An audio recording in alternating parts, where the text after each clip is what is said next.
Good morning friends.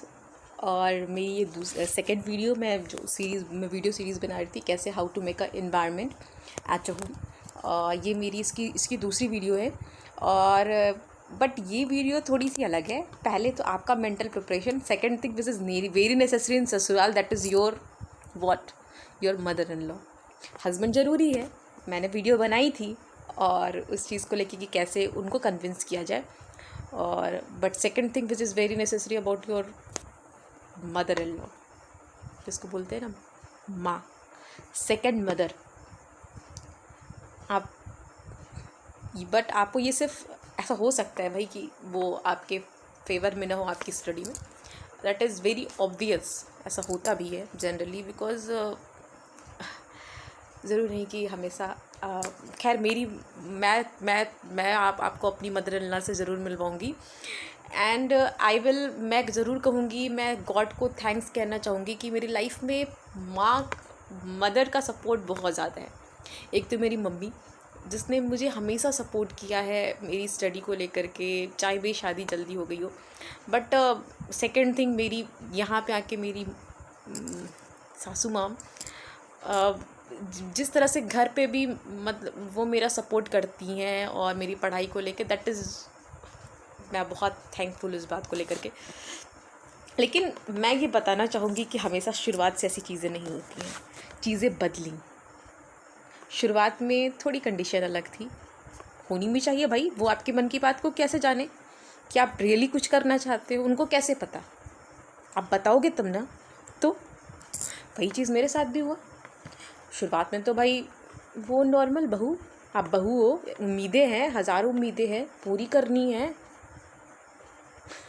But now situation is change. और ये कैसे हुआ?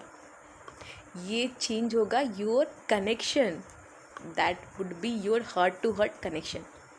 देखिए, कुछ कंडीशन को अगर एक्सेप्शनली छोड़ दिया जाए, जहाँ पे सास बिल्कुल ही एकदम ना के बराबर आपका सपोर्ट करे, जिसको थोड़ा रत्ती भर भी बदलने का चांस ना हो, तो वहाँ तो कंडीशन दूसरी अप्लाई होती है। बट जनरली मैं 80% बता रही हूँ कि अगर आप अपनी बात को रखने की कोशिश करेंगी और ढंग से रखने की कोशिश करेंगी ना, तो चीज़ें थोड़ी बदल सकती हैं। जो मैंने किया शुरुआत में, मेरी सासू माँ को कह लो कि ही इज़ नॉट, वो बहुत ज़्यादा एजुकेटेड नहीं, मैं नहीं कह सकती, बट उनको आपको विश्वास में लेना पड़ेगा। और सबसे बड़ी प्रॉब्लम जानते हो सास या मैं इन लॉज की क्या होती है आज के ज़माने में? मैं जनरली अगर मतलब यही होती है कि उनके दिमाग में कॉन्सेप्ट होता है कि जनरली पता नहीं अगर इसकी ये घर से बाहर निकल गई तो ये आपको तब समय देगी कि नहीं देगी। घर में है तो ठीक है, दे रही है, लेकिन अगर घर से बाहर निकल गई या सिर्फ अपनी पढ़ाई में ही फोकस करने लगी, क्योंकि जनरली अगर आप न्यूली मैरिड हो तो ऐसा होगा कि आपकी सास थोड़ी सी मतलब बहुत ओल्ड एज नहीं होंगी, अगर बहुत बीमार नहीं है और नॉर्मली ठीक ठाक कंडीशन में है, तो वो अपने घर का काम थोड़ा मोड़ा तो निपटा ही सकती है। But it means she is your helping hand in sasural.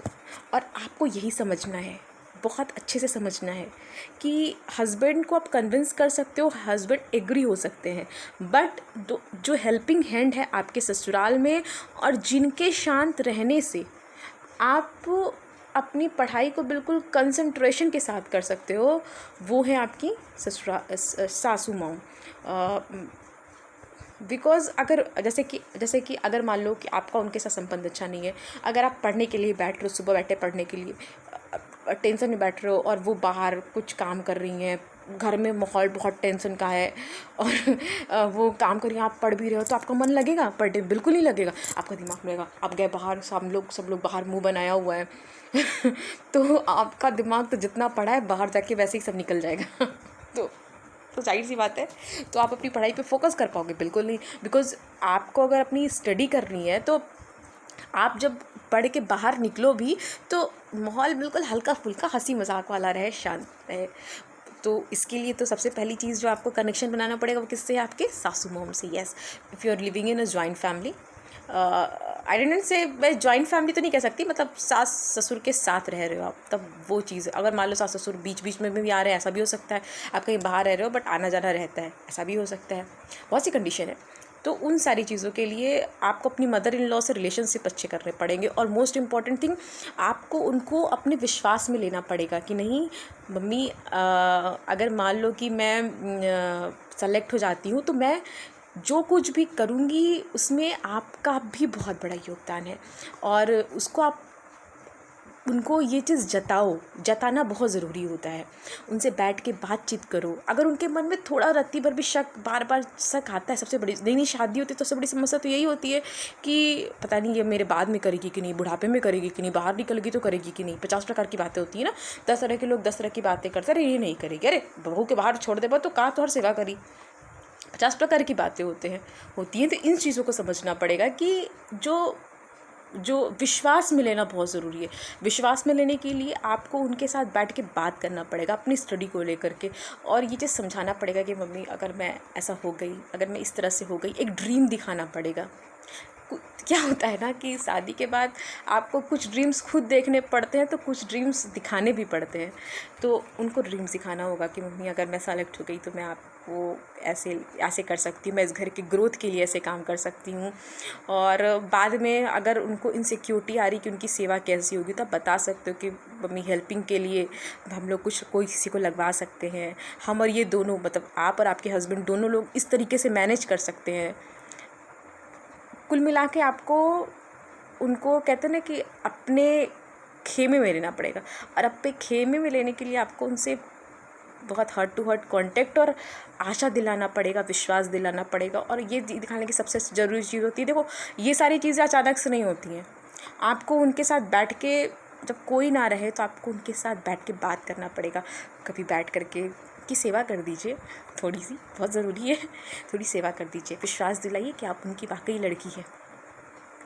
और बैठ करके बातचीत करिए, सपने दिखाइए, सपने देखिए उनके साथ, एक कनेक्शन क्रिएट करिए और बातचीत करिए। अपने ड्रीम्स के बारे में बार बार बताइए और बताइए कि मम्मी अगर ऐसा हो गया तो हम ऐसे हो सकते हैं, घर में ये चेंजेस ला सकते हैं और हम इसको बनवा सकते हैं, इस तरह से आपके लिए ये कर सकते हैं। ये सारी चीज़ें आपको करनी पड़ेंगी। बहुत मतलब आप अगर सोचोगे ना कि सबसे रुख सुख करके मैं उससे अलग हो जाके उनसे अलग हो करके काम कर लूँ ना, तो मैं सच बताऊँ तो ऐसा कुछ नहीं होता है। बिकॉज़ देखो, अगर आपके हस्बैंड थोड़े भी सही हैं और वो वाकई चाहते हैं कि आपके माँ बाप खुश रहें, मतलब उनके माँ बाप खुश रहें, तो आप उनको दुखी करके खुद नहीं पढ़ सकते। बिकॉज़ तब आप मेंटली रूप से स्वस्थ नहीं रहोगे। और आप पढ़ोगे भी तो फिर आपके दिमाग में प्रेशर ही रहेगा, बाहर निकलोगे, बाद में जाओगे, हस्बैंड बार बार तो आप पे नाराज़ होंगे कि मतलब आप क्या कर रहे हो। तो ये सारी चीज़ें होंगी।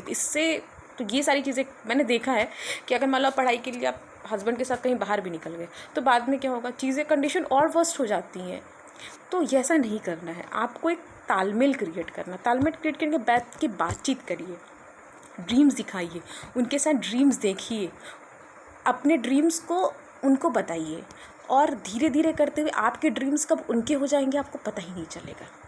मैंने महसूस किया है, मैंने वो चेंजेस, जो ड्रीम्स पहले मैं देखा करती थी, आज मेरे साथ मेरी सास देखती हैं मेरे ड्रीम्स। क्यों? क्योंकि मैंने उन्हें बताया कि मम्मी ऐसा हो सकता है, ये बदलाव आ सकता है। और विश्वास दिलाया कि अगर कहीं बाहर भी निकल गए तो आज तो कोई उनको कहता भी है ना कि अरे आपकी बहू नहीं करेगी, तो कहते हैं अरे नहीं, हम जानते हैं। उनको मेरे पे विश्वास होना चाहिए, ये बहुत ज़रूरी है। Thank you.